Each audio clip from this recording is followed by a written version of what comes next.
All right, guys, so you're always asking, when's this stuff going to hit the fan? I think we know.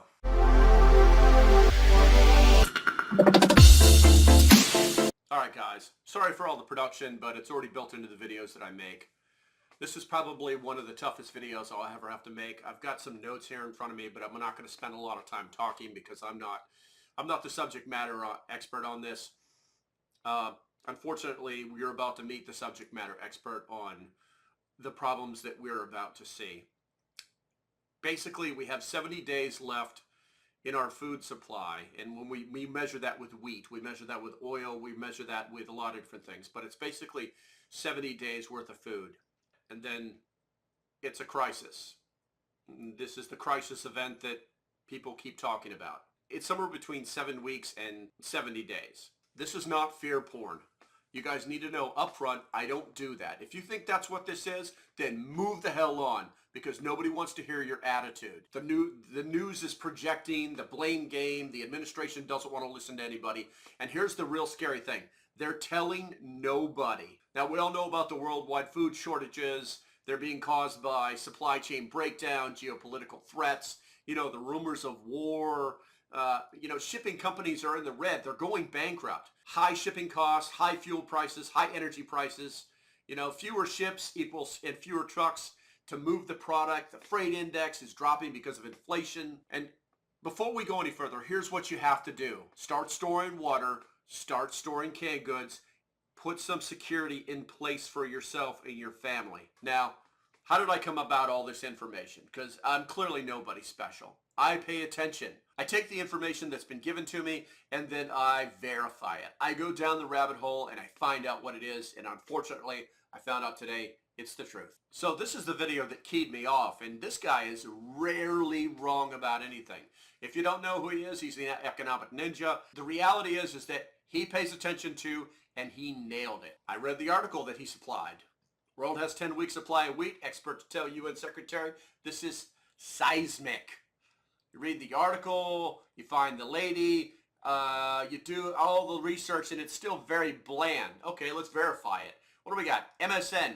Oh, food insecurity expert predicts there's only 10 weeks of wheat supplies left in the world as Russia invades. Shut up. No one cares about Russia. And I'm about to show you exactly why. The Insider basically stole the picture and regurgitated it. The Western Journal wrote their own article verifying it. And then here's the actual notes from that CEO speaking to the United Nations on the 19th of this month. How do we know that? Because you can actually watch the damn video. It starts at around 35 minutes into the actual meeting. I've basically cut into it for you, and I'm going to play it for you right now, the part for where she starts to speak. And it left people with their jaws on the floor. I thank Mr. Chu for his briefing. I'd now like to give the floor to Ms. Sarah Manker.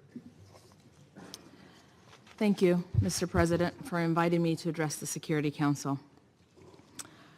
Your Excellencies, distinguished guests, ladies and gentlemen, it is an honor to be here today to highlight and reaffirm that food security is in fact national security and global stability.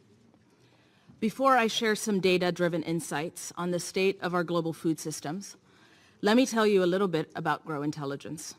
Grow is a company founded to help tackle two of the greatest challenges we face as humanity: food security and climate change. We are a global company with offices in Nairobi, Singapore, and New York. Our team comes from over 40 countries that range from Ethiopia, where I am from, to Russia, Nigeria, India, the United States, China, and Ukraine. We are a company of domain experts in software infrastructure, climate science, agronomy, trading, and financial markets. We combine that with world-class engineering and AI talent. We work with large and small companies. We work with financial institutions, and we work with multiple governments. I come here today to share insights from our data with the underlying hope that all of us here with the power to change the course of history will choose to do so. I want to start by explicitly saying that the Russia-Ukraine war did not start a food security crisis. It simply added fuel to a fire that was long burning. a crisis we detected tremors from long before the COVID-19 pandemic exposed the fragility of our supply chains. I share this because we believe it's important for you all to understand that even if the war were to end tomorrow, our food security problem isn't going away anytime soon without concerted action. Now, on to the statistics. Grow Intelligence estimates show that price increases in major food crops year to date has made an additional 400 million people food insecure. Now, there are a few food insecurity statistics shared, so I want to define that by saying this, looking at number of people at $3.59 a day. So broader, but the march towards starvation. To put this into perspective, that is equivalent to the number of people that China has taken out of poverty in the last 20 years. In 5 months, we have undone 20 years of progress. Furthermore, our economic shock models show that year-to-date changes in prices of agricultural products have already affected some economies by 3 to 5% of their GDPs. Countries disproportionately affected are in regions such as North Africa and the Middle East, the Horn of Africa, and West and Central Asia. And it can get much worse. Data shows the food security challenges we face will last several years. There are 5 major challenges occurring simultaneously that are each individually extraordinary. Lack of fertilizer, climate disruptions, record low inventories in cooking oils, record low inventories in grains, and logistical bottlenecks that have already started to unravel decades of global economic progress. Without substantial, immediate, and aggressive coordinated global actions, we stand the risk of an extraordinary amount of both human suffering and economic damage. This isn't cyclical. This is seismic. It's a once-in-a-generation occurrence that can dramatically reshape the geopolitical era. Now on to the 5 challenges. Fertilizers first. Global fertilizer prices have nearly tripled year on year and quadrupled over the past 2 years because of supply shocks driven by logistical bottlenecks, restrictions on natural gas which impact the ability to produce fertilizer, sanctions, and export restrictions amidst the Russia-Ukraine war. This risks significant crop yield reductions in key producing regions such as Brazil, the United States, and Western Europe later this year and next year, severely impacting global food security and inflation for the next 3 to 5 years at a minimum. 2, climate. Global drought conditions for wheat are the worst in over 20 years around the world. Major bread baskets, such as the United States and Brazil, the world's 2 largest exporters of agricultural products, are also experiencing extreme droughts. For example, Brazil's cropland soil moisture is at a 20-year low. Major grain importers in the Middle East and Africa are also experiencing record droughts. Namely, we have both major importers and exporters experiencing exceptional drought conditions. 3, cooking oils. The price of traditionally cheap palm oil has nearly tripled in the last 2 years, driven by increased biofuels demand, drought in regions that produce alternative cooking oils such as Brazil and Canada, record import demand from China, and the loss of nearly 75% of global sunflower oil exports due to the Russia-Ukraine war. The recent export ban in Indonesia, the world's largest palm oil producer who is responsible for 60% of global production, has added significant upward price pressure to vegetable oils. 4, grains. Official government agency estimates from around the world put wheat inventories at 33% of annual consumption. Verifiable data from public and private sources that we as a company organize and then build statistical models to connect the dots between in our platform show that global wheat inventories are in fact closer to 20%, a level not seen since the financial and commodity crisis of 2007 and 8. We currently only have 10 weeks of global consumption sitting in inventory around the world. Conditions today are worse than those experienced in 2007 and 8. it is important to note that the lowest grain inventory levels the world has ever seen are now occurring while access to fertilizers is highly constrained and drought in wheat-growing regions around the world is the most extreme it's been in over 20 years. Similar inventory concerns also apply to corn and other grains. Government estimates are not adding up. 5, logistics. Russia and Ukraine used to provide nearly a third of the world's wheat exports and are in the top 5 exporters of corn globally. Combined, they used to export 75% of global sunflower oil supplies. All Ukrainian ports remain closed, making it impossible to move any of Ukraine's harvested grain across its borders. Shifting to rail will move less than 10% of pre-war flow. It's not enough. Russian exports, which also include fertilizer, are limited because of Black Sea maritime hazards. Any one of the 5 things I outlined would be considered a major issue in commodity markets. The 5 combined are truly unprecedented.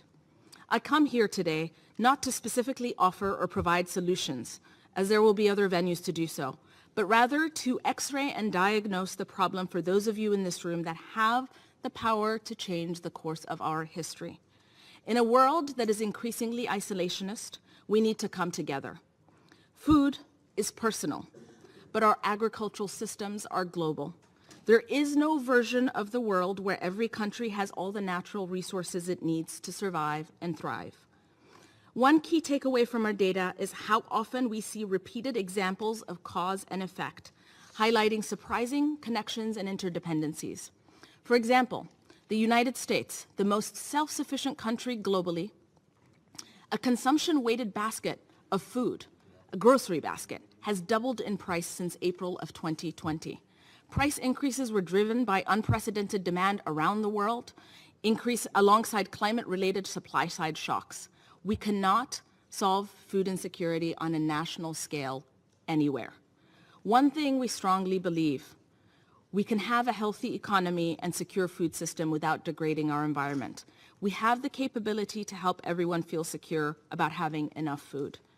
Data helps us navigate because we aren't blind to food security-related risks and outcomes. We can't say we didn't know. There are positive solutions and approaches that can be offered and delivered, but they will require coordinated global effort. We are all dependent on one another. In wrapping up, what does the data tell us about risk and interdependencies? It tells us, not unlike the global financial crisis of 2008, there are fault lines and tremor-like early warning signals that are seemingly disconnected globally, but they aren't.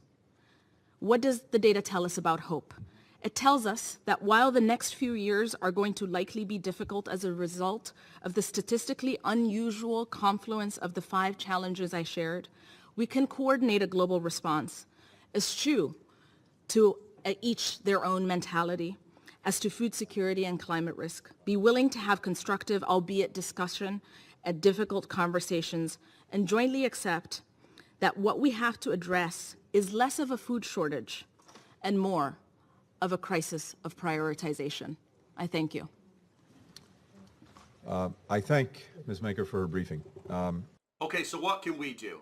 Stay aware. Time stands still for no man or woman. I've actually set up a timer on my website. It gets kind of like a doomsday clock. It's just something that I can use and you can use to keep you thinking about the fact that this is not going to get better. Once again, it's not fear porn. It's just a tool. Okay, until the next time. Please contemplate joining the Patreon. Definitely get your ass in the Discord. Links are down below. If you can't find it, go to my website. All the links are there on the very front page. Also, the link to the timer is in there. You're going to find everything you want to find on my website. I'm not going to do anything fancy at the end. And obviously, stay safe and have a great day. Until the next time, guys. Bye-bye.